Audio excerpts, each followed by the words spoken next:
sugestão do inferno vai parecer com algo que você já ouviu do céu. Dá um exemplo.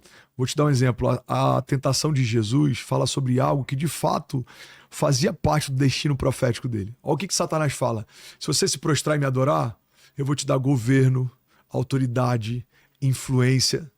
Cara, de fato, Jesus veio para estabelecer governo, autoridade, influência, mas não por esse caminho. Sim. Então, muitas vezes, o que o inferno vai te propor é muito parecido com algo que o céu já te prometeu. As propostas parecem com promessas, mas não são promessas. Então, Deus me prometeu algo. Vou dar um exemplo, tá? Eu vou te dar voz nessa geração. Aí vem o inferno e me faz uma proposta. Olha, se você aceitar esse atalho, eu te dou voz nessa geração. Fala, putz, cara, Deus me disse que eu vou ter voz nessa geração. E aí Tem eu começo... um quadro no programa que não é tão legal e de lá você pode pensar... Aí você negligencia princípios, aí você vai lá e começa a negociar valores, aí você pega atalhos, você passa por cima de pessoas, e aí, cara, cheguei. Cara, mas qual autoridade eu vou conseguir ministrar estando no lugar que Deus me prometeu, mas se não foi Deus que me trouxe até aqui? Então, as sugestões, elas são difíceis de lidar porque elas são muito sutis. Irmão, o primeiro homem, ele peca através de uma sugestão. Ele se relaciona com Deus todos os dias. Ele tá no jardim, ele tá num lugar seguro, ele tá num ambiente guardado. Ele foi feito eterno. O limite que a gente tem para viver foi estabelecido depois da queda, não antes dela. Então o homem foi feito eterno como Deus é, foi feito em imagem e semelhança de Deus. Por isso lidar com luta é tão difícil. Por isso lidar com a despedida de alguém é tão difícil. A gente não foi gerado para se despedir de ninguém. Então imagina, Deus estabelece esses limites depois da queda.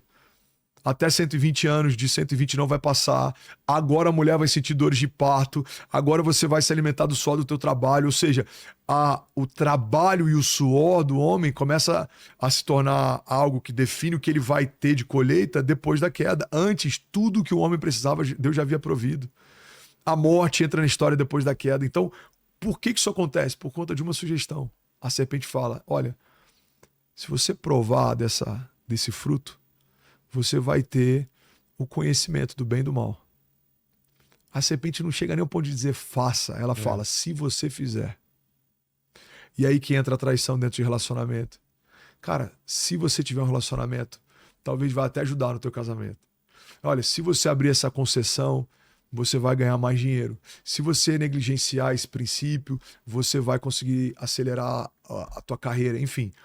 Então a gente precisa colocar, para a gente fechar esse parênteses e talvez não se prolongar tanto nele, a gente precisa colocar em ordem as vozes ao nosso redor. E olha que louco, Vilela. Como a gente faz isso? No jardim, a serpente está do lado de fora, Ela tá do lado sugerindo. de fora? Ela tá... Não, eu digo, ela não tem acesso ao interior da criação. Ah, tá. Ela está sugerindo lá de fora. Ela é uma voz. Só que assim que o homem peca, ele tem vergonha porque está nu e se esconde. E a Bíblia fala, Deus, né? E a Bíblia fala que Deus então fala para Adão, Adão, aonde você está? E óbvio que ele sabia onde estava. Não era geograficamente que ele estava perguntando.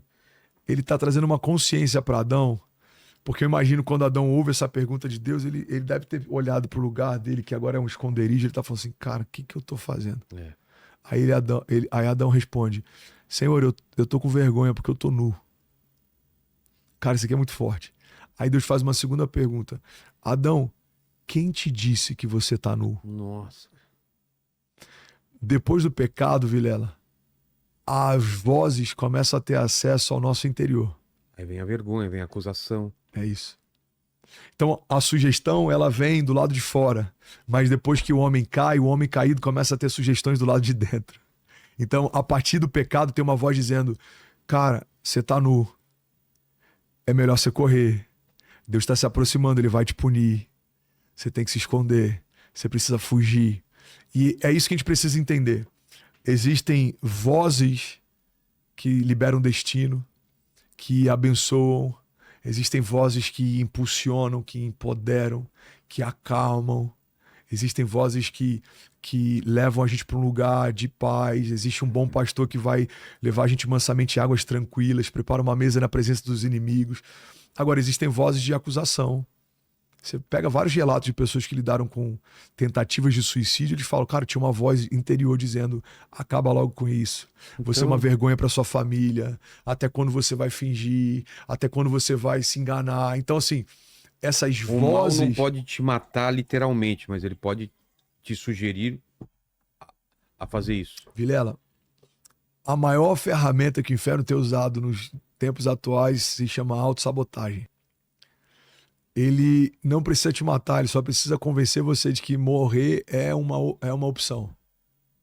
Só precisa convencer você que desistir é uma opção. Porque quando a gente começa a dar acesso a essas vozes, agora elas falam dentro de nós. Da mesma forma, quando a gente está cheio da vida de Deus, a voz de Deus começa a ter um acesso e uma amplitude maior dentro da gente. É o que a Bíblia fala de testemunho interior, né? É quando você começa a ter impressões do seu espírito. Paulo fala que a oração no espírito ela é infrutífera para nossa mente, mas ela edifica o nosso espírito. A Bíblia fala sobre gemidos inexprimíveis. Cara, tem coisas que você precisa, nem sabe que precisa, mas o seu espírito está dizendo para o Espírito de Deus, cara, eu preciso disso, eu preciso de escape, eu preciso de consolo, eu preciso de ajuda, eu preciso de descanso, eu preciso... Então é por isso que o relacionamento com Deus faz com que a voz de Deus dentro de mim se torne cada vez mais latente. E é por isso que a distância dessa relação com Deus faz com que as vozes que não são de Deus tenham cada vez mais alcance e latência dentro de mim.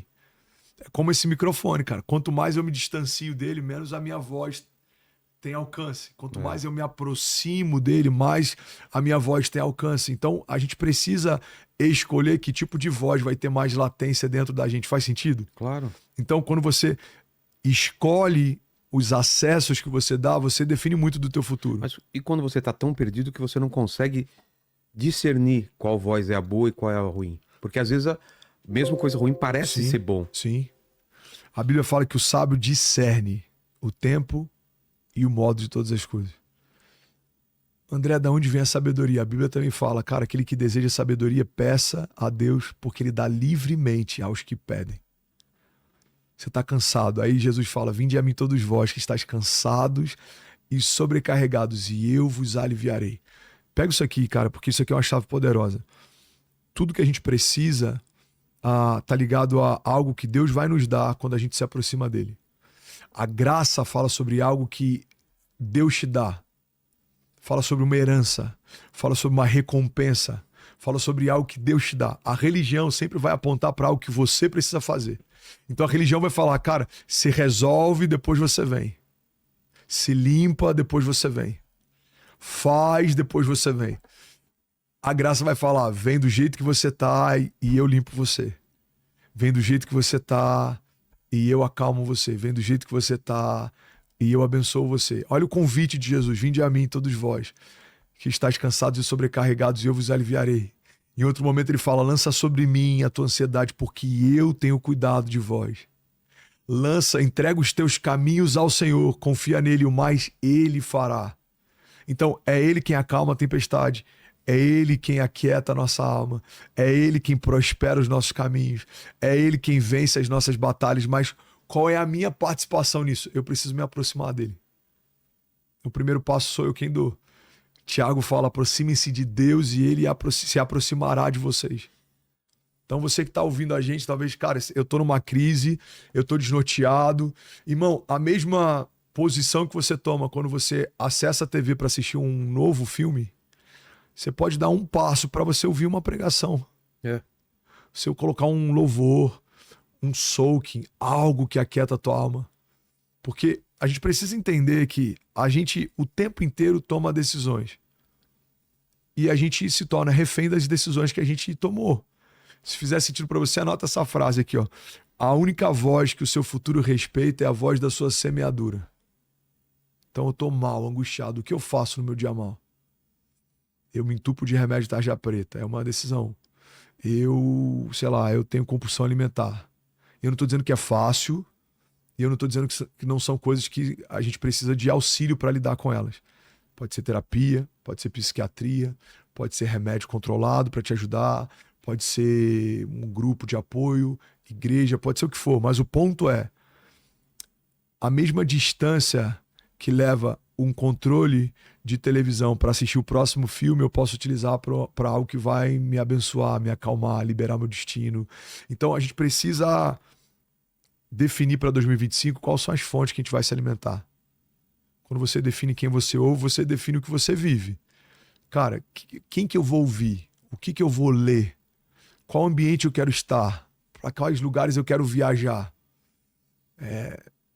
Será que eu vou para um novo carnaval fora de época ano que vem? Será que isso vai ajudar a crise que eu estou vivendo, a minha crise interior? Será que isso vai... Ou será que eu preciso de um lugar de paz?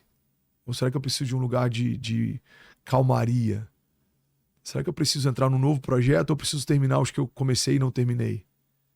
Será que eu estou sempre envolvido em novos projetos porque eu sou um empreendedor serial ou porque é mais fácil eu me envolver num novo do que reconhecer que eu nunca termino nada que eu começo? A gente precisa se conhecer. Então, sempre que eu paro, Vilela, e eu começo a meditar e me visitar, eu começo a perceber coisas que na correria eu negligencio, não percebo. Caramba, André, você vai fazer de novo, mano. Tem atitudes que a gente tem que são só uma fuga.